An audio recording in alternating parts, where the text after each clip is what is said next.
आज की जय हो। सभी हरि भक्तों की जय हो। सद्गुरुदेव भगवान की जय हो। अपने अपने माता पिता की जय हो। ओम नमः पार्वती पतये हर हर हर महादेव। 2 मिनट मन और वाणी को पवित्र करने के लिए भगवत नाम संकीर्तन करते हैं। तत्पश्चात कथा का रसास्वादन। श्रीमन नारायण नारायण नारायण श्रीमन नारायण नारायण नारायण श्रीमन नारायण नारायण नारायण श्रीमन नारायण नारायण नारायण भजमन नारायण नारायण नारायण भजमन नारायण नारायण नारायण लक्ष्मी नारायण नारायण नारायण लक्ष्मी नारायण नारायण नारायण बदरी नारायण नारायण नारायण बद्री नारायण नारायण नारायण सत्य नारायण नारायण नारायण सत्य नारायण नारायण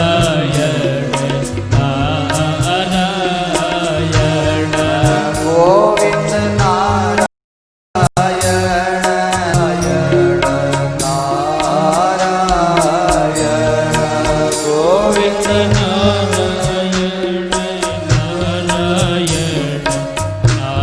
नारायण माता नारायण नारायण नारायण माता नारायण नारायण नारायण पिता नारायण नारायण नारायण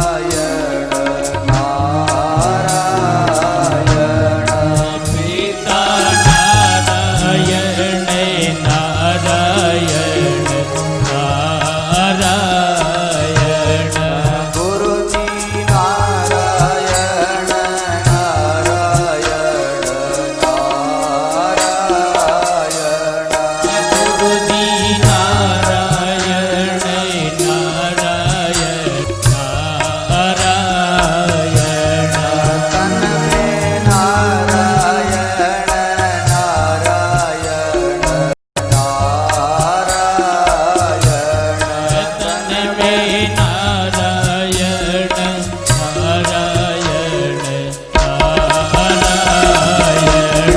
मन में नारायण नारायण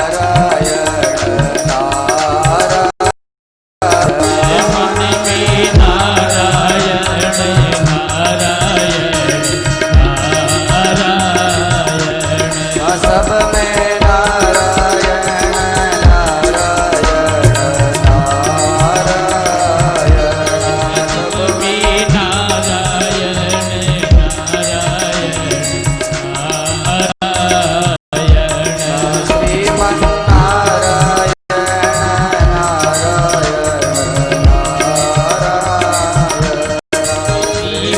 नारायण नारायण नारायण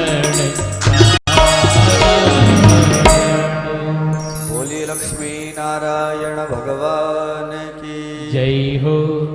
श्रोता बहनों भाइयों,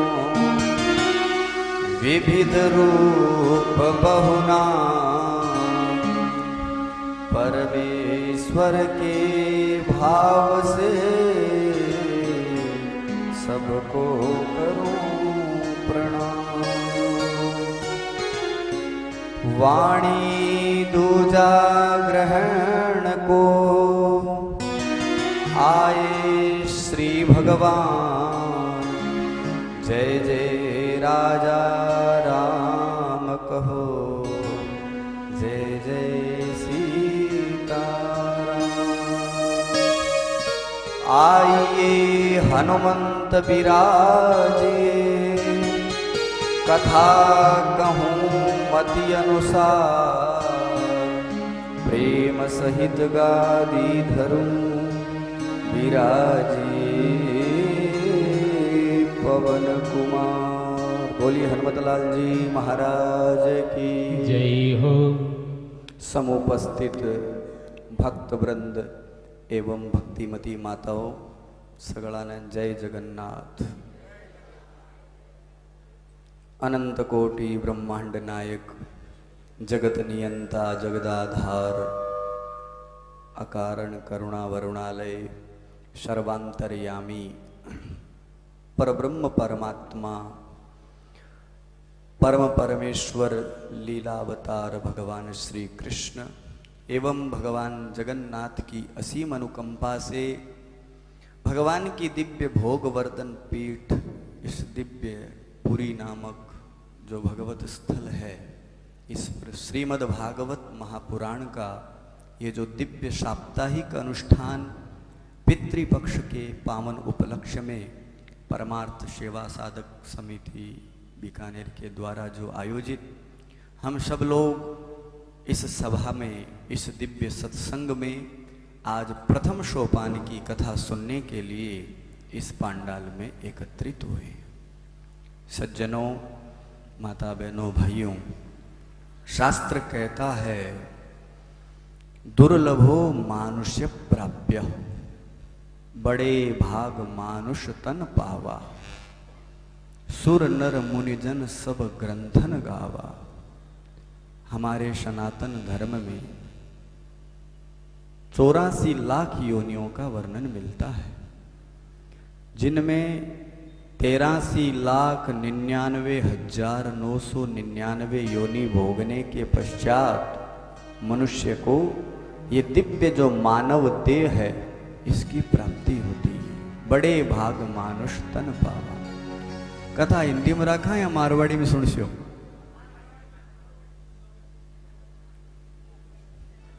अब सगड़ा सहमति बताओ भाई। अब आधा हिंदी में सुननी चाहे,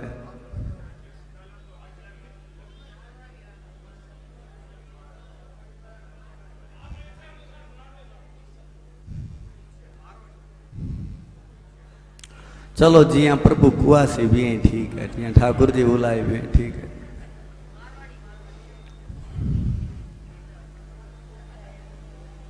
श्रीमद् भागवत महापुराण, जिस ग्रंथ को हम लोग सब सुनने के लिए इस पांडाल में एकत्रित हुए हैं, देखो ये जो भागवत महापुराण है ये कोई साधारण ग्रंथ नहीं है और न ही ये कोई वाणी का विलास है। भागवत महापुराण अद्वितीय अलौकिक ग्रंथ है, विलक्षण ग्रंथ है भागवत महापुराण। भागवत महापुराण में संवाद की कथा है। एक होता है संवाद, एक होता है विवाद।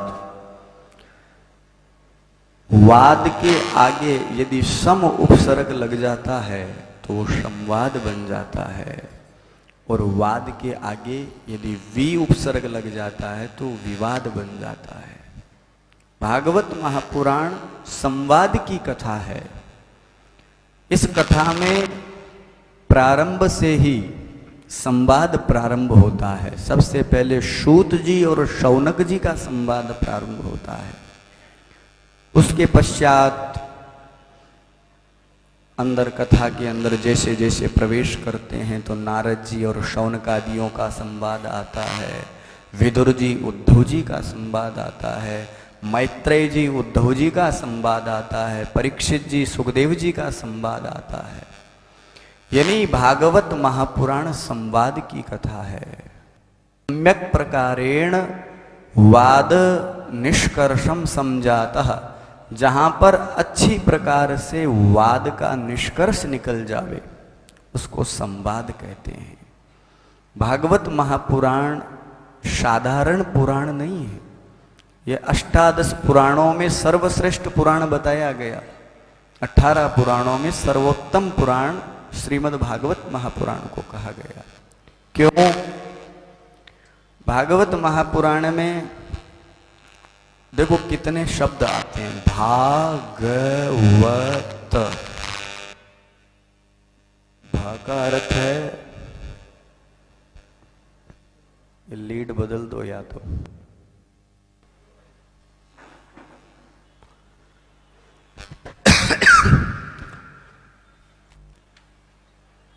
भागवत महापुराण में भागव और त इन शब्दों का प्रयोग किया गया है। भा का अर्थ है भक्ति, गा का अर्थ है ज्ञान, वा का अर्थ है वैराग्य और त का अर्थ है त्याग। भक्ति, ज्ञान, वैराग्य और त्याग। जिस कथा पुराण के माध्यम से, जिस सत्संग के माध्यम से जीव के जीवन में इन 4 वस्तु की प्राप्ति होती है, भक्ति, ज्ञान, वैराग्य और त्याग, वही भागवत है। इस कली काल में व्यक्ति को कल्याण का मार्ग प्रशस्त करते हुए व्यास जी महाराज ने श्रीमद् भागवत महापुराण जैसे सदग्रंथ की रचना की। भागवत महापुराण में हम प्रवेश करने से पूर्व इसके महात्म्य पर चर्चा करते हैं, क्योंकि कोई भी ग्रंथ हो या कोई भी वस्तु हो, जब तक हम उसकी महिमा का बोध नहीं होगा, हमें जब तक उसके महात्म्य का हमें बोध नहीं होगा, तब तक उस विषय पर हमारा दृढ़ विश्वास नहीं होगा। तो भागवत पर दृढ़ विश्वास करवाने के लिए हमारे शास्त्रकारों ने श्रीमद् भागवत महापुराण के महात्म्य की रचना की है। भागवत महापुराण में सर्वप्रथम सूत जी और शौनकादियों का संवाद प्रारंभ होता है। ये भागवत महापुराण की भूमिका कहाँ से बनती है? शास्त्रकार इसको प्रारंभ करने से पूर्व मंगलाचरण करते हैं, क्योंकि कोई भी ग्रंथ जब प्रारंभ होता है, कोई भी शुभ कार्य जब प्रारंभ होता है, तो उसमें मंगलाचरण करना परम आवश्यक है। घरे लोग, आप विवाह शादी में भी तो मंगल गीत गाओ, गावा या नहीं गावा? पलो घरे कोई भी शुभ काम हुए मंगल गीत क्यों गावा? वो आपनो जो को कार्य है वो निर्विघ्नता पूर्वक संपन्न हो जावे, इनमें किसी प्रकार की बाधा नहीं आवे, इस वास्ते आप लोग मंगलाचरण करा। ठीक उसी प्रकार से आपने शास्त्राकार जका ऋषि मुनि लोग है, वे भी भागवत महापुराण को मंगलाचरण करे। सर्वप्रथम वे भगवान त्रिलोकीनाथ श्री कृष्ण की स्तुति करे।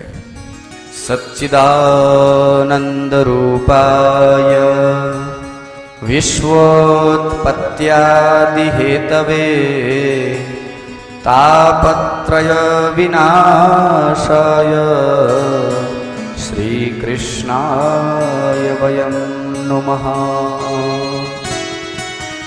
हम सब लोग भगवान श्री कृष्ण के चरणों में नमस्कार करते हैं।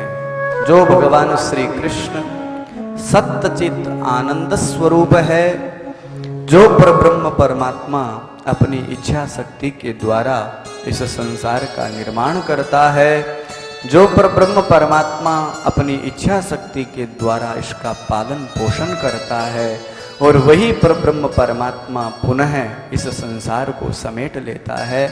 ऐसे त्रिलोकीनाथ परब्रह्म परमात्मा भगवान श्री कृष्ण, जो 3 प्रकार के ताप को नाश करने वाले हैं, उन भगवान श्री कृष्ण को हम सब लोग नमस्कार करके इस कथा को प्रारंभ करते हैं।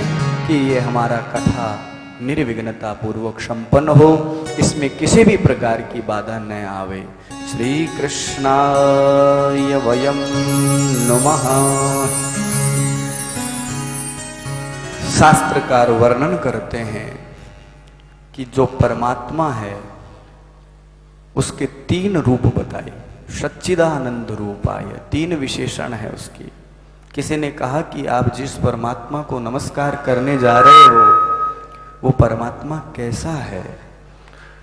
हम तो जानते नहीं उस परमात्मा को, नहीं हमने उसको देखा है, तो वो परमात्मा है कैसा? तो परमात्मा के रूप का वर्णन करते हैं सच्चिदानंद रूपाय। परमात्मा का रूप कैसा है? सत्य, चित्त और आनंद स्वरूप है। अर्थात परमात्मा सत्य है, शाश्वत है, वो कभी भी नष्ट नहीं होता। ये परमात्मा का पहला विशेषण है, शाश्वत सत्य। दूसरा चित्त, अर्थात वह प्रत्येक प्राणी के हृदय में विराजमान है। किसी न किसी रूप में परमात्मा उस शक्तिमयी तेजोमयी रूप में प्रत्येक प्राणी के हृदय में वो विद्यमान है। और तीसरा है आनंद। परमात्मा का तीसरा विशेषण आनंद स्वरूप है।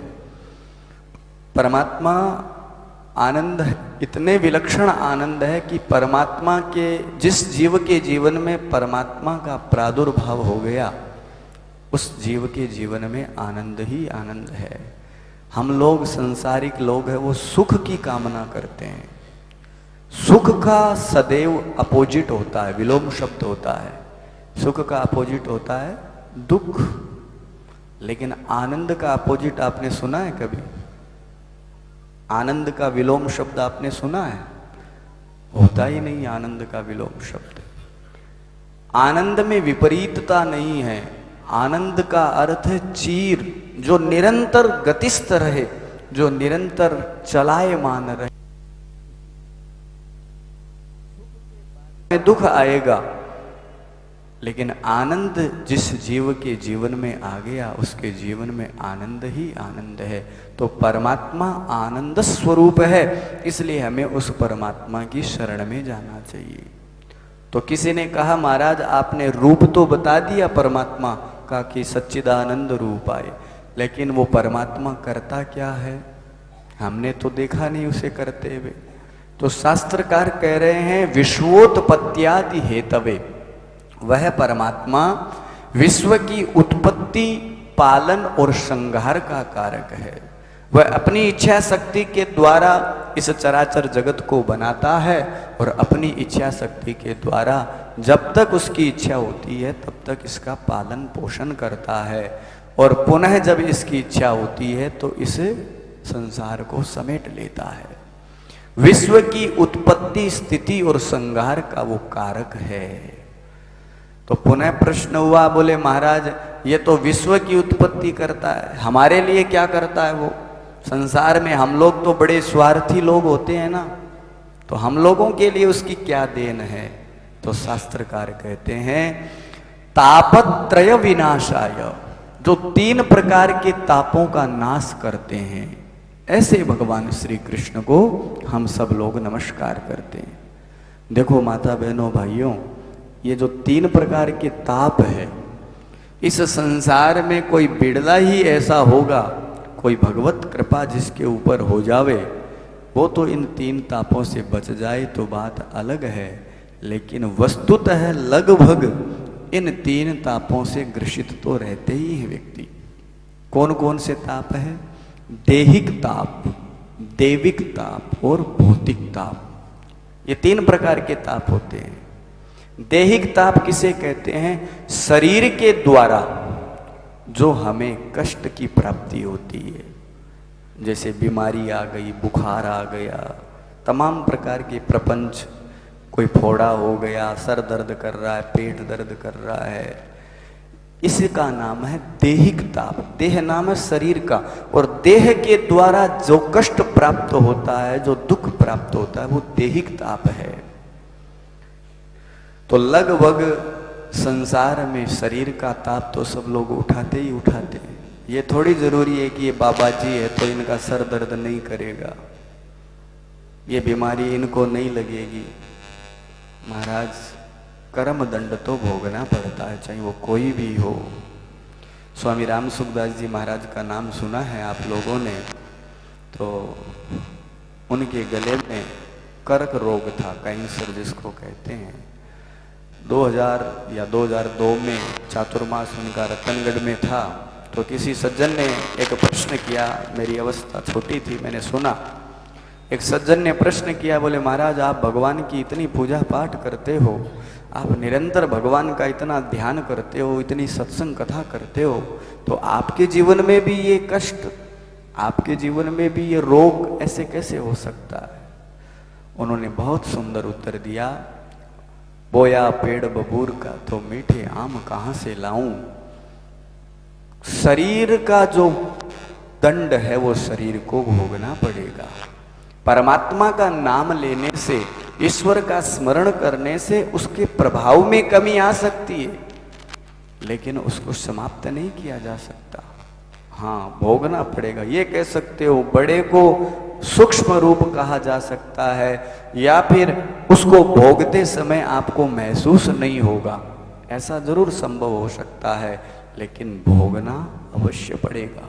वृहदारण्यक श्रुति में भगवान शंकराचार्य कहते हैं, अवश्यमेव भोक्तव्यम कृता कर्म शुभाशुभम।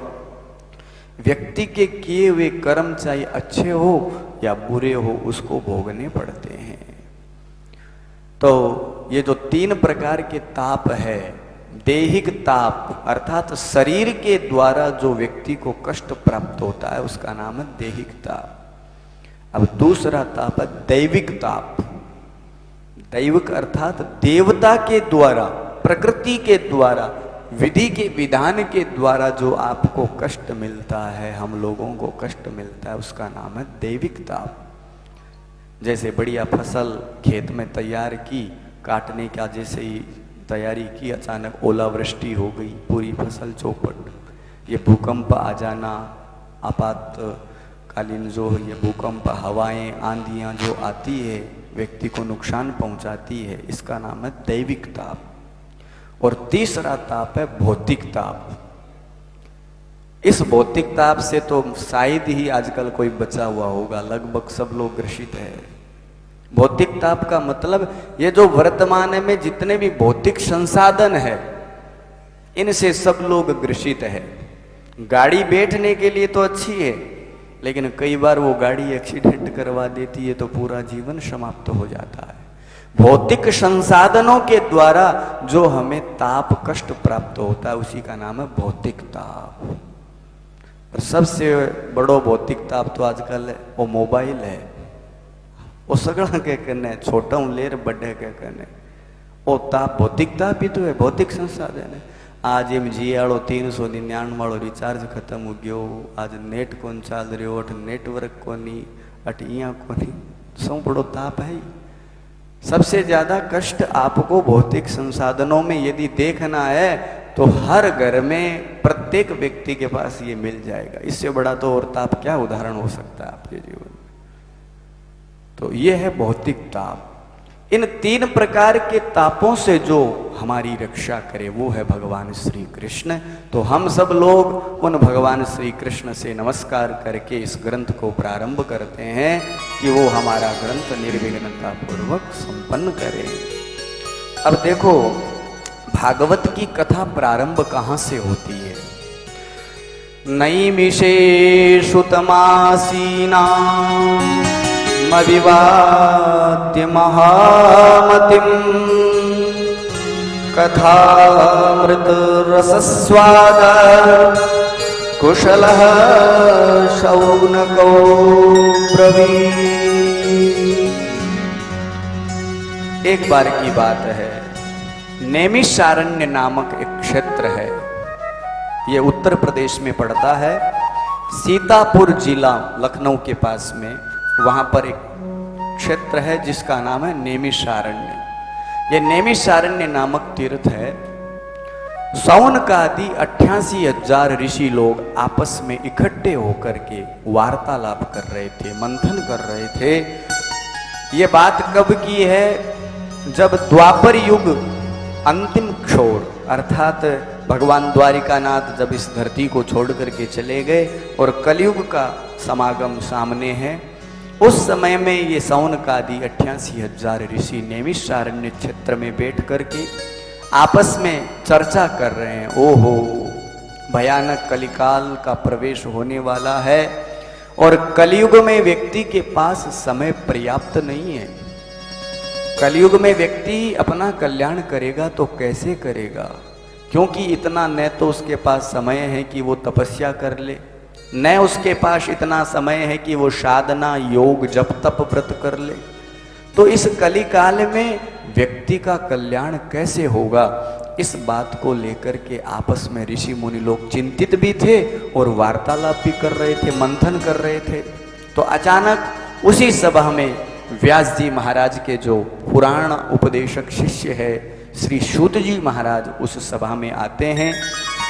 तो शौनकादि 88,000 ऋषियों में जो मुख्य है शौनक जी महाराज, वो खड़े होकर के सूत जी को प्रणाम करते हैं, उच्च आसन पर बिठा करके हाथ जोड़ करके निवेदन करते हैं, कुशला शौनको ब्रवीत।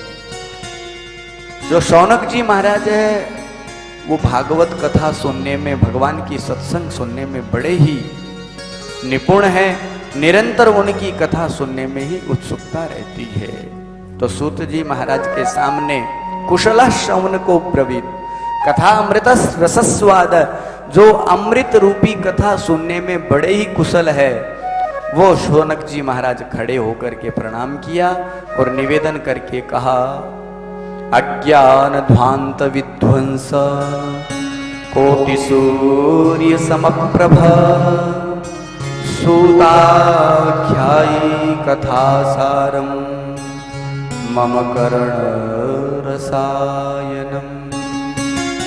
हे सूत जी महाराज, हम लोगों को आप वो कथा सुनाओ जिसको सुनने से हमारा अंतःकरण पवित्र हो जावे, हमारी मन बुद्धि निर्मल हो जावे और हमारा सबका कल्याण हो जावे। सूत जी महाराज परम प्रसन्न होकर के कहते हैं, ऋषियों, आप लोग इकट्ठे होकर के जिस विषय पर चर्चा कर रहे हो कि इस कलिकाल में व्यक्ति का कल्याण कैसे होगा। शौनक जी महाराज कहते हैं, हाँ महाराज, बिल्कुल हम लोग इसी बात पर मंथन कर रहे हैं। कलयुग में व्यक्ति के पास समय नहीं है, वो कल्याण करेगा तो कैसे करेगा। कलयुग में एक व्यक्ति की हम ज्यादा से ज्यादा आयु माने तो 100 वर्ष मान ले। 100 वर्ष के आयु के अंदर वो व्यक्ति कल्याण कैसे करेगा, क्योंकि महाराज 100 वर्ष में आधी आयु तो नींद लेकर के गुजार देते हैं। रात और दिन मिलाकर के एक अहोरात्र का निर्माण होता है। तो रात में व्यक्ति सो जाता है और दिन में व्यक्ति अपने कर्म में लग जाता है। तो जीवन की आधी आयु तो व्यक्ति नींद लेने में बिता देता है। तो महाराज 100 में से 50 तो नींद लेने में चले गए, अब बचे 50। उन 50 वर्ष में कल्याण कैसे करें। 2-3 वर्ष खेल कूद में, छोटे बचपन में खेल गोगा बनाने में बिता देवे। उसके पश्चात जैसे ही थोड़ा सा बड़ा होता है तो घराड़ा लारे एक बड़ो सारो बस्तो टांग देवे, पहली दूसरी LKG UKG स्कूल में भेज देवे पढ़ने वास्ते। तो गुरुदेव आधी आयु नींद में गुजार दी, 2-3 वर्ष खेल कूद में बिता दिए, अब 10-15 वर्ष MA BA 10वीं 12वीं BSc CA MCom BCom इसमें लगा देता है। और जैसे ही ये जवान तैयार होता है 25 साल का, तो घर वाले पाहन बेड़ी पड़त है, ढोल बजाए बजाए। जवान के हाथा में हथकड़िया पावन में बेड़िया इया खली डाले, न भाज सके न रो सके, क्योंकि बाजाणो रोड़ो इतो जोर को कर दे, वो ढोल अड़ो वो की नहीं कह भी सके कोई। कब कहे तो लोगों ने सुनी जे गए, तो पाहन बेड़ी परत है, ढोल बजाए बजाए। जैसे ही 25 साल का होता है तो फिर बाद में राम नाम तो दूर, लूण मिर्च तेल लकड़ी यार अलावा की याद को नहीं रहे साहब। तो कल्याण करेगा कैसे। फिर वो अपने बच्चों की सेवा में लग जाता है। आज पप्पू रे जांगियों को नहीं, आज पेंसिल को नहीं, आज वो को नहीं, आज वो को नहीं, बिम तत्पर रहे। तो फिर कल्याण कैसे करेगा? तो किसी ने कहा महाराज बुढ़ापे में भजन कर लेगा, बुढ़ापे में कल्याण कर लेगा। वो तो अवस्था फ्री की अवस्था है, बड़ी अपनी खटिया पर बैठा बैठा माला से फेर लेगा। बोले महाराज बट भी भजन हुए को नहीं, बट तो खंगार थूकण नहीं ओसाण को नहीं, बुढ़ापे में बीमारियां लाग जावे, अंगम गलितम अंग गल जावे, कानाऊ सुनी जाए को नहीं, आंखें दिखे को नहीं। तो वृद्धा अवस्था में यदि कोई चाहता है कि मेरा कल्याण हो जाएगा, मैं भजन करके कल्याण कर लूंगा, तो असंभव सा प्रतीत होता है। तो शास्त्रकार यहाँ पर शौनक आदि ऋषि लोग सूत जी से कहते हैं महाराज हमें तो ये चिंता सता रही है कि कलयुग में व्यक्ति कल्याण करेगा तो कैसे करेगा, क्योंकि उसके पास पर्याप्त समय नहीं है। तो सूत जी महाराज कहते हैं चिंता मत करो, मैं आप लोगों को एक ऐसा दिव्य अनुष्ठान बताता हूं जिस अनुष्ठान को विधि पूर्वक व्यक्ति 7 दिन तक श्रद्धा और विश्वास से श्रीमद् भागवत महापुराण जैसे सदग्रंथ को सुन लेता है, वो निश्चित रूप से इस संसार के कर्म बंधन से मुक्त होकर के भगवत सत्ता को प्राप्त करता है। ये भागवत की महिमा है। कोई व्यक्ति यदि चाहे कि मुझे मेरे को कल्याण करना है तो ठीक महाराज 7 दिन तक श्रद्धा और विश्वास पूर्वक इस भागवत महापुराण को सुने, मनन करे, निधि ध्यासन करके अपने जीवन में उतार लेवे तो निश्चित रूप से उसका कल्याण हो जाता है। इतना भी नहीं है, भागवत महापुराण केवल मोक्ष ही नहीं प्रदान करती, अपितु जो व्यक्ति जिस भाव से इसका यजन करता है उस भाव से उसकी अनुरूप उसको फल की प्राप्ति होती है। यम यम चिंतयते कामम तम तम प्राप्नोति निश्चितमम। जो जीव जिस भाव से इस कथा का, इस भागवत का यजन करता है, मनन करता है, पूजन करता है, भागवत निश्चित रूप से उसका कल्याण करती है, इस बात में कोई संशय नहीं। तो शौनक आदि ऋषियों ने कहा नहीं नहीं महाराज हमें तो विश्वास है नहीं, हम कैसे मान लेवे कल्याण हो जावे। तो सूत जी कहते हैं अरे भाई मैं झूठ नहीं बोल रहा, मैंने प्रत्यक्ष मेरी आंखों के सामने देखा है। मेरी आंखों के सामने परीक्षित जी महाराज जो युधिष्ठिर जी महाराज के पोते हैं, जो साक्षात धर्मावतार युधिष्ठिर जी महाराज है, अर्जुन जी महाराज के, उन्हीं के भाई अर्जुन के अभिमन्यु के बेटे हैं जिनका नाम परीक्षित है। उनको श्राप लगा कि 7वें दिन तक्षक नाग के द्वारा तेरी मृत्यु होगी। तो उन परीक्षित जी महाराज ने अपना संपूर्ण ऐश्वर्य का त्याग करके भगवती गंगा नदी के किनारे आए और श्री सुखदेव जी महाराज के मुखारविंद से श्रीमद् भागवत की कथा सुनी। तो सूत जी कह रहे हैं कि मैं उस कथा में उपस्थित था। ये घटना कोई कानों सुनी हुई बात नहीं है, ये आंखों देखी हुई बात है। सूत जी कह रहे हैं कि मेरी आंखों के सामने परीक्षित की मुक्ति 7 दिन में हुई। इसलिए मैं पूर्ण विश्वास के साथ कह सकता हूं कि कलयुग में व्यक्ति यदि चाहे अपना कल्याण करना तो वो 7 दिन तक इस कथा को श्रद्धा और विश्वास से सुनेगा, पढ़ेगा, मनन करेगा, निश्चित रूप से उसको मुक्ति की प्राप्ति होगी। तो शौनक आदि ऋषियों ने कहा अच्छा महाराज आपने क्या देखा, भागवत की महिमा के बारे में आप बताओ। तो सूत जी कहते हैं हे शौनक आदि ऋषियों मैं आपको भागवत की महिमा के बारे में क्या बताऊं। जिस समय में सुखदेव जी महाराज राजा परीक्षित को भागवत की कथा सुना रहे थे उस समय में देवता लोग अमृत का कलश लेकर के आए और सुखदेव जी के सामने रखा, लो महाराज इस परीक्षित को आप अमृत पिला दो और हमें ये भागवत कथा रूपी अमृत पिला दो। तो सुखदेव जी ने इंद्र को फटकार दिया, अरे स्वकार्य कुशलासुरा, देवता लोग तुम अपना कार्य करने में बड़े चतुर हो, बड़े दक्ष हो। जब ब्राह्मण लोग मंत्र बोल बोल करके बुलाते हैं तब तो तुम आते नहीं हो, और आज बिना बुलाए चले आ गए आप लोग। इसका मतलब जरूर कुछ ना कुछ गड़बड़ है। तो देवताओं ने कहा महाराज हमारे स्वर्ग लोक में अमृत तो है लेकिन भागवत की कथा नहीं है, इसलिए आप कृपा करके हमें ये भागवत की कथा सुना दो। और राजा परीक्षित को श्राप लगा है कि 7वें दिन इसको तक्षक नाग खाएगा, इसको अमृत पिला दो, ये सदा सदा के लिए अमर हो जाएगा, इसको डरने की कोई बात नहीं। अब देख लो, नोट कर लो, स्वर्ग में चले जाओगे तो वहां कथा नहीं मिलेगी, कथा केवल धरती पर ही मिलेगी। मरने के बाद में मोकली कथा सुनाबो कर्या को नहीं मिले, जीवता ही सुन लो, कल्याण हो जी। इस बात की पुष्टि शुत जी महाराज कर रहे हैं कि देवता लोग आए और आकर के कहा, महाराज अमृत तो पिला दो परीक्षित को, और हमें आप कृपा करके भागवत कथा का रसास्वादन करवा दो। तो सुखदेव जी महाराज को हंसी आ गई। देखो, ये लोग व्यापार करने आए हैं, भागवत कथा कोई व्यापार की कथा थोड़ी है। कई लोग कहते हैं, महाराज बाबूजी थे कथा बांचने का कितना रुपया ले,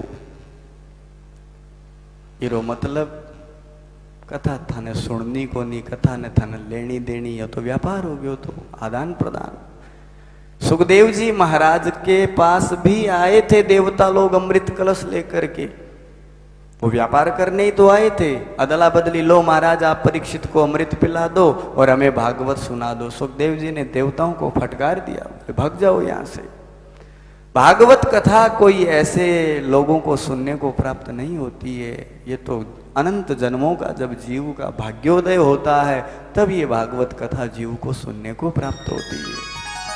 हम लोगों पर भगवान की बड़ी असीम कृपा हुई है महाराज, ये भागवत की कथा सुनने को, और ऐसे दिव्य तीर्थ स्थान पर बैठ करके पितृपक्ष में ये भगवान की जो दिव्य कथा अमृत हमको रसास्वादन करने का सौभाग्य प्राप्त हुआ है, ये भगवत बड़ी कृपा हम सब लोगों पर हुई है। कोई व्यक्ति चाहता है कि पैसों से कथा हो जावे, कोई व्यक्ति सोचता है कि व्यक्ति धन माया ऐश्वर्य से कथा हो जावे, तो कभी नहीं हो सकती। बिना भगवान की कृपा के, उसकी इच्छा के बिना बना बनाया काम बिगड़ जाता है। आज कथा कल कथा है और आज कुछ ऐसी घटना घट जाती है कि कथा पर विराम लग जाता है। तो बिना भगवान की कृपा की ये सब चीजें संभव नहीं है। तो सुखदेव जी महाराज ने राजा परीक्षित को जब कथा सुना रहे थे तो देवताओं को फटकार दिया, क्वक कथा क्वक कांचह मणिर महान। अरे देवराज इंद्र, तू कहाँ भागवत कथा की बात करता है और कहाँ अमृत कलश की बात करता है, इनमें तो जमीन आसमान का अंतर है। भागवत कथा एक दिव्य मणि है और अमृत एक कांच का टुकड़ा है। भाग जाओ यहां से, तुम कथा सुनने के अधिकारी नहीं हो।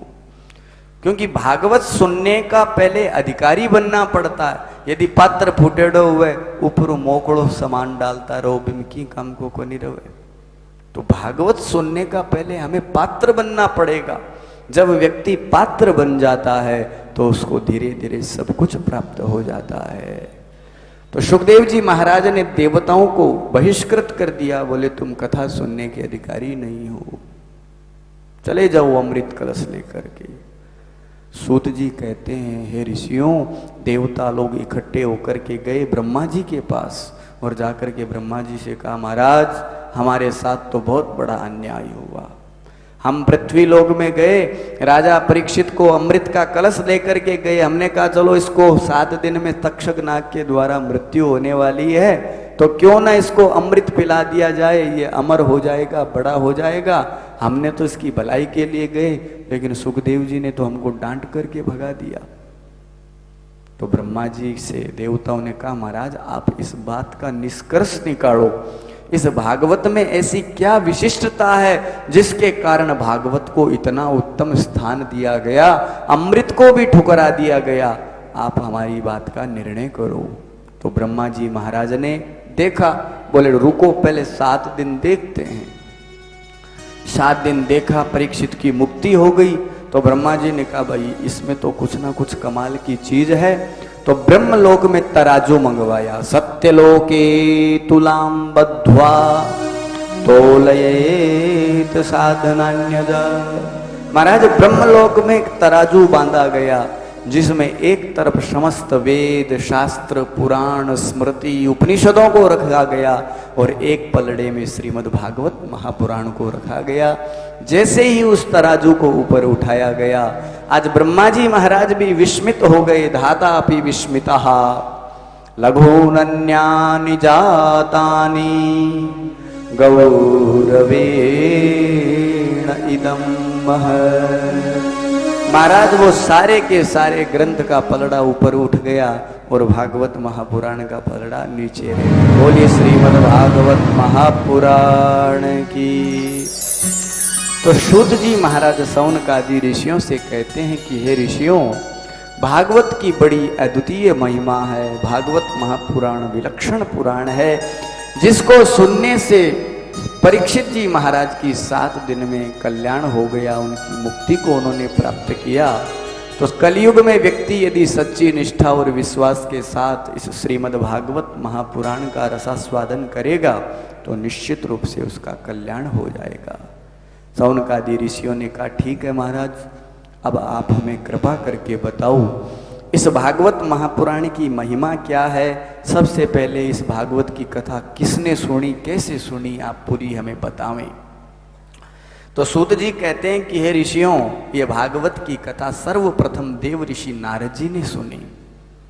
तो नारद जी ने क्यों सुनी? नारद जी को तो 2 घड़ी से ज्यादा वो कहीं टिक भी नहीं सकते हैं, उनको तो श्राप लगा हुआ है। तो महाराज नारद जी ने 7 दिन तक बैठ करके कथा कैसे सुनी? जरूर कोई ना कोई समस्या आई होगी, आप कृपा करके हमें बताओ। तो बताते हैं, सूत जी कहते हैं कि हे ऋषियों, एक बार की बात है, देव ऋषि नारद जी महाराज अपना मुंह लटकाए हुए बड़े दुखी हुए उत्तर दिशा की तरफ जा रहे थे, बद्रिकाश्रम की तरफ, बड़े चिंतित थे। खिन्न मानस होते हुए नारद जी महाराज जा रहे थे तो उनको 4 भाई है उनके, सनक सनंदन सनातन और सनत कुमार, ये चारों भाई मिल गए। चारों भाई ने कहा, कथम ब्रह्मन दीन मुख कुतश्चिंता तुरो भवा। अरे ब्रह्मन, क्या चिंता है आपको? ऐसी क्या चिंता है जिसको लेकर के आप बड़े दुखी हो, बड़े व्यथित हो? आपकी तो ऐसी स्थिति है जैसे कोई धनवान पुरुष का धन छीन लिया जावे, उसके बाद उसकी क्या गति होती है, वैसा आपका मुखार मंडल है, मुखारविंद है।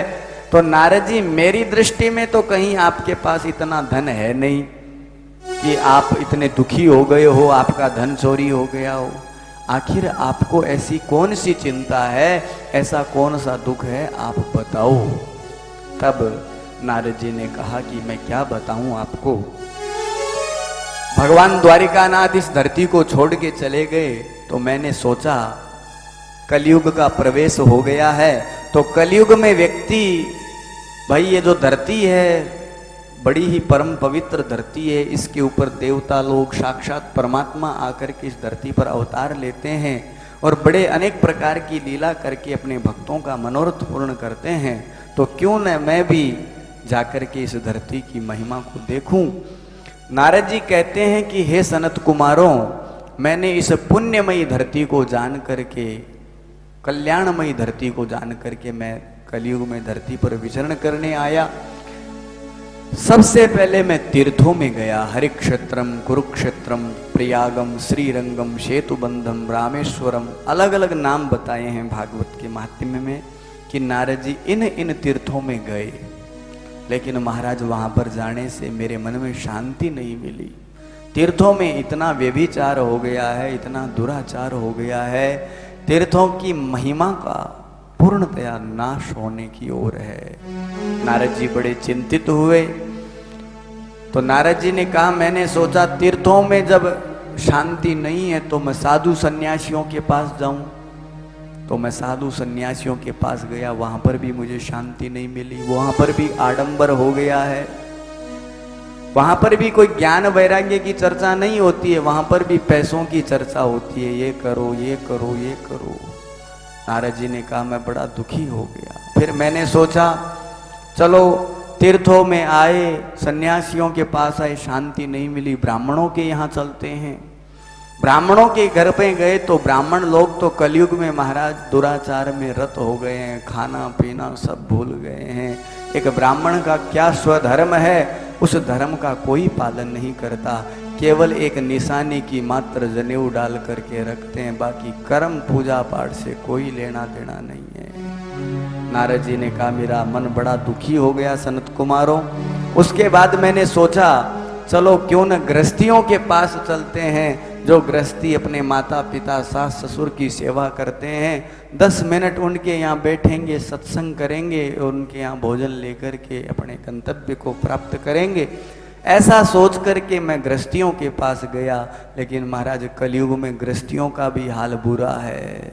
भाई भाई को मारने के लिए तैयार है, विरोधाभास प्रस्तुत है, पिता पुत्र को पसंद नहीं करता, पुत्र पिता को पसंद नहीं करता, आपस में एक दूसरे के प्रति वैमनस्य स्थापित हो गया है, राग द्वेष कलह।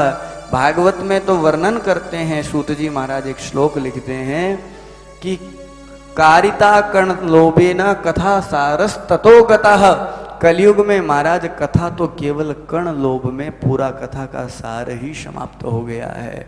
और गृहस्थ लोगों में बताते हैं तरुणी प्रभुता गेहे श्याल को बुद्धिदायक।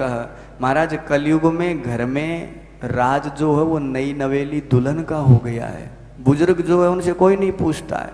घर में यदि कोई परामर्श लेना है तो साले साहब को बुलाया जाता है, श्याल को बुद्धिदायक।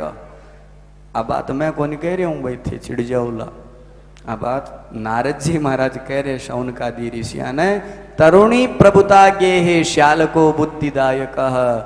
यानी संस्कृत में बाकायदा श्लोक है भागवत के महात्म्य में, वो कह रहे हैं कि कलयुग में महाराज मैं जब गृहस्थियों के पास गया तो लोग अपनी कन्याओं को बेच रहे हैं, लोग दुराचारी हो गए हैं, पिता पुत्र आपस में लड़ रहे हैं, भाई भाई आपस में लड़ रहे हैं, छोटी सी संपत्ति के लिए 2 गज जमीन के लिए बड़ा भाई छोटे से नहीं बोल रहा और छोटे भाई बड़े से नहीं बोल रहा, आपस में लड़ रहे हैं, दुखी है, मतलब कलंक का नाम, आपस में कलह कर रहे हैं।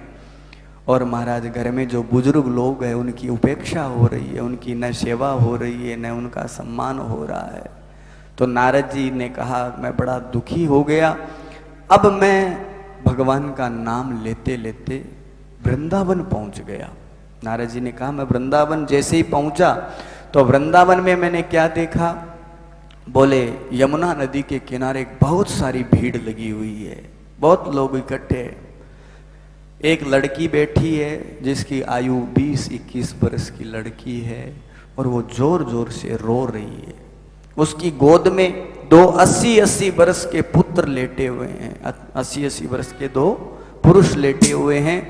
तो और कई दासियां उसकी सेवा में लगी है, कोई चंवर हिला रही है, कोई पंखा हिला रही है, कोई पानी भर रही है, कोई चरण कमल दबा रही है, कोई पुष्प ला रही है। यानी हजारों लाखों की संख्या में दासियां उसकी सेवा में दास दासियां लगे हैं।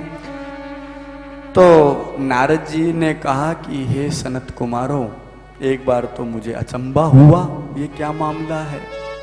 एक बार तो इच्छा हुई मैं जाकर के पूछूं उस देवी से, हे देवी तू रो क्यों रही है, ऐसी क्या दिक्कत है। लेकिन बाद में मैंने सोचा बाबा लोगों को स्त्रियों के बीच में ज़्यादा नहीं जाना चाहिए। तो मैं वहाँ से जैसे ही रवाना हुआ पीछे से आवाज आई, भो भो शादो क्षणं तिष्ठ मत चिंता मपि नाशयः। महाराज वो कन्या ने जोर से पीछे से आवाज लगाई, भो भो साधो क्षणम तिष्ठ, हे साधो आप एक क्षण के लिए रुक जाओ। नारद जी को पीछे से आवाज आई, नारद जी रुक गए। पूछा देवी आप कौन, आपका नाम क्या है, आप कहाँ से आई हो, आपकी गोदी में ये जो 2 80-80 वर्ष के पुरुष लेटे हुए वो कौन है, और कौन सा आपके जीवन में ऐसा दुख है जो आप रो रही हो, क्योंकि आपकी सेवा में तो अनेक दास दासियां लगे हुए हैं, आखिर कौन सा दुख है, आप अपना परिचय बताओ। तो भक्ति वो जो कन्या है वो आज अपना परिचय बताती है। अहम भक्ति रीति ख्याता इमौ में तनयौ मतः ज्ञान वैराग्य नामानौ काल योगे नजर जरऊ। महाराज मेरा नाम भक्ति है, ये मेरे दो बेटे हैं, एक का नाम ज्ञान है, एक का नाम वैराग्य है। और महाराज कलयुग के संसर्ग में आने के कारण ये दोनों वृद्ध हो गए हैं। आप कह रहे हो कि तेरे को दुख क्या है, इस संसार में इससे बड़ा दुख और क्या होगा। अरे माँ बूढ़ी हो बेटे जवान हो तो बात शोभा देती है, लेकिन बेटे बूढ़े हो और माँ जवान हो, मैं 21 वर्ष की हूँ और मेरे बेटे 80-80 साल के हैं, तो इससे बड़ा और संसार में दुख क्या हो सकता है। नारद जी महाराज मेरे जीवन में यही सबसे बड़ा दुख है। तो भक्ति ने अपना परिचय दिया कि महाराज मेरा नाम भक्ति है, उत्पन्ना द्रविड़े देशे, मैं उत्पन्न द्रविड़ देश में हुई, वृद्धिम कर्नाटके गता, मेरा जो बड़प्पन भाव है वो कर्नाटक में हुआ, महाराष्ट्र में आकर के मैं पूर्ण युवान अवस्था को प्राप्त किया और गुजरात प्रांत में जाकर के भगवान द्वारिकानाथ के पास चरणों में मैं जाकर के रहने लगी। उन्हीं की कृपा से मेरे जीवन में ज्ञान और वैराग्य का प्रादुर्भाव हो गया। महाराज मैं बड़े आनंद के साथ मेरे जीवन का यापन कर रही थी, लेकिन पता नहीं है कहाँ से कलयुग आकर के टपक गया। मेरे ज्ञान और वैराग्य के सहित मैं भी बूढ़ी हो गई थी। हम तीनों लोग अपने प्राणों की रक्षा करते करते वृंदावन में आए और जैसे ही वृंदावन में यमुना जी में स्नान किया तो मैं तो महाराज जवान हो गई, लेकिन ये तो बूढ़े के बूढ़े ही रह गए। महाराज मेरे जीवन में यही दुख है। आप संत महात्मा हो, आप जगत का कल्याण करते हो, लोगों का मार्ग प्रशस्त करते हो, और हे देवऋषि नारद जी महाराज हम तो आपके चरणों में निवेदन करते हैं कि आप मेरे भी कष्ट का निवारण करो। नारद जी महाराज ने कहा देवी आप चिंता मत करो, मैं आपको वचन देता हूं, आपके दोनों बेटे ज्ञान और वैराग्य पुनः युवानावस्था को प्राप्त करेंगे। आपका हर घर घर में आपका प्रचार प्रसार होगा। यहाँ पर भक्ति मैया ने तो यहाँ तक कह दिया कि यदि इस प्रकार से मेरी स्थिति रही तो विदेशे गम्यता मैया, मैं विदेश चली जाऊंगी। यदि इस प्रकार की स्थिति रही इस भारतवर्ष में, मेरे दुख का निवारण नहीं हुआ तो मैं विदेश में चली जाऊंगी। नारद जी ने कहा नहीं नहीं देवी, अब मुझे पूर्ण विश्वास हो गया आप कौन हो। आप तो साक्षात भक्ति मैया हो, भगवान श्री कृष्ण के चरणों की आप दासी हो। वृंदावन में आकर के आपने युवान अवस्था को प्राप्त किया है। अब आप चिंता मत करो, मैं आपके दुख का निवारण अवश्य करूंगा या करवाऊंगा। वचन दे दिया। नारद जी ने जाकर के ज्ञान और वैराग्य को उठाया। ज्ञान प्रबुद्ध्यताम वैराग्य प्रबुद्ध्यताम, हे ज्ञान उठो, हे वैराग्य उठो। अब महाराज ज्ञान और वैराग्य उठना तो दूर, उबासी लेवे भी नहीं, सो जावे, आंख तक नहीं खोले, टस के मस नहीं हो रहे हैं। नारद जी को बड़ी चिंता हुई। तो अब नारद जी ने उनको गीता का पाठ सुनाया, उपनिषद का पाठ सुनाया, वेद शास्त्र पुराण सब प्रारंभ करने सुना दिए। गीता पाठ ही मुहुर्मुहु, महाराज गीता जी का पाठ तो कई बार सुनाया, लेकिन ज्ञान और वैराग्य तो बिल्कुल भी नहीं हिल रहे हैं। तब नारद जी ने कहा अब मैं क्या करूं, इनको जगाने के लिए मैंने इतना परिश्रम कर लिया, इनको उठाने के लिए मैंने इतना परिश्रम कर लिया, ये तो उठ भी नहीं रहे हैं। चिंता ना करो, थे एकदम पे को थारे छांटी कौन लगे, बिना बरसात खाने देख रहे हो। कथा को आनंद ले माता बहनों भाइयों, भाव के सहित आप यदि कथा न सुन सो तो बड़ो आनंद आसे। अब लेकिन अब मन न डोले के पंखा कीता लागेड़ा है, ऐसिया कीती लागेड़ी, बे गिनो जना कथा को न सुनी जैसा। तो श्रद्धा के साथ कथा सुनो। बोले सच्चिदानंद भगवान की। तो नारद जी महाराज ने कहा कि हे शौनकादि ऋषियों, उस भक्ति को मैं पहचान गया और ज्ञान और वैराग्य दोनों को मैंने उठाने का बहुत ज्यादा प्रयास किया, लेकिन वो उठे नहीं। अब मैं खुद दुखी हो गया। अचानक मैंने भगवान का स्मरण किया। उसी समय आकाशवाणी हुई और आकाशवाणी ने कहा कि यदि आप सत्कर्म करोगे तो ज्ञान और वैराग्य पुनः युवान अवस्था को प्राप्त हो जाएंगे, आपका मनोरथ पूर्ण हो जाएगा। तो अब तो नारद जी चिंतित हो गए, अरे ये सत्कर्म कौन सा होता है, या तो पूरी बात बताते। अब सत्कर्म क्या होता है, ये भागवत सुना, ये जो भगवत गीता है, उपनिषद है, वेद है, पुराण है, मैंने इतने सुनाए, ये क्या सत्कर्म नहीं थे? ये भी तो सत्कर्म थे, या तो पूरी बात बताते। तो नारद जी ने भक्ति से कहा, देवी आप चिंता मत करो, मैं सत्कर्म को ढूंढ करके आता हूँ, मैं पता करता हूँ मुझे कौन सा सत्कर्म करना है, और मैं आपको पूर्ण विश्वास दिलाता हूँ कि भगवान की कृपा से आपका मनोरथ पूर्ण हो जाएगा। नारद जी महाराज जैसे ही चलने लगे तो भक्ति मैया ने हाथ जोड़ करके प्रणाम किया और कहा कि मुझे पूर्ण विश्वास है, जयति जगति माया यस्य काया धवस्ते वचन रचनमेकं केवलं चाकलय्य ध्रुवपदमपि यातो यत् कृपातो से ध्रुवोऽयं सकल कुशल पात्रं ब्रह्मपुत्रं नतास्मि। बहुत ही सुंदर नारद जी महाराज की स्तुति की। भक्ति मैया ने कहा, जयति जगति माया यस्य काया धवस्ते। नारद जी मैं जानती हूं आप कोई साधारण नहीं हो। अरे आपके उपदेश से कयादु के गर्भ में बैठा प्रहलाद उस भगवत सत्ता को प्राप्त करने का सामर्थ्य प्राप्त कर लिया कि निर्जीव वस्तु खंबे से भी उसने भगवान को प्रकट करवा दिया। तो प्रहलाद जी महाराज के जीवन में जो ये कृपा प्राप्त हुई, उसके पीछे आप जैसे बिड़ले गुरुओं का ही हाथ है। महाराज ध्रुव जो छोटा सा बालक था, आप जैसे गुरु की कृपा प्राप्ति हुई तो 5 वर्ष की अवस्था में उसने भगवान का साक्षात्कार कर लिया। तो नारद जी महाराज मैं आपकी महिमा को जानती हूँ, आप ब्रह्मा जी के पुत्र हैं, आप जरूर मेरी मनोकामना को पूर्ण करेंगे। नारद जी वहाँ से रवाना हुए। अब नारद जी ने संसार में सब लोगों से पूछा, अरे भाई कोई सत्कर्म बताओ, सत्कर्म बताओ। तो कई लोग तो नारद जी को देख के डर गए, बोले अरे ये तो ब्रह्मा जी के बेटे हैं, ये तो बड़े ज्ञानी हैं, इनको हम क्या बताएंगे। तो कुछ लोगों ने तो आंखें बंद कर ली, कुछ गूंगे बन गए, कुछ ने हाथ जोड़ के कहा, महाराज जब आप ही नहीं जानते हो तो हम कहाँ से जानेंगे। अब नारद जी बड़े दुखी हुए।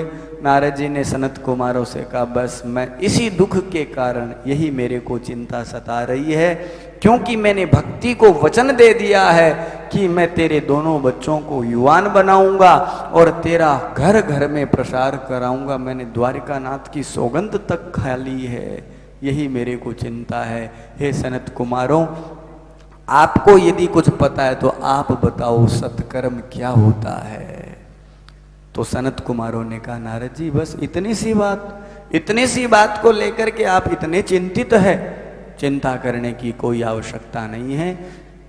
सत्कर्म सबसे बड़ा है। श्रीमद् भागवती लापः, श्रीमद् जो भागवत महापुराण है, श्रीमद् भागवती वार्ता, ये जो है सबसे उत्तम सत्कर्म है। आप ऐसा करो, ज्ञान और वैराग्य के कल्याण के लिए, भक्ति मैया के उस संकल्प को पूर्ण करने के लिए, उसके कष्ट को निवारण करने के लिए आप श्रीमद् भागवत महापुराण की कथा उसको श्रवण करो।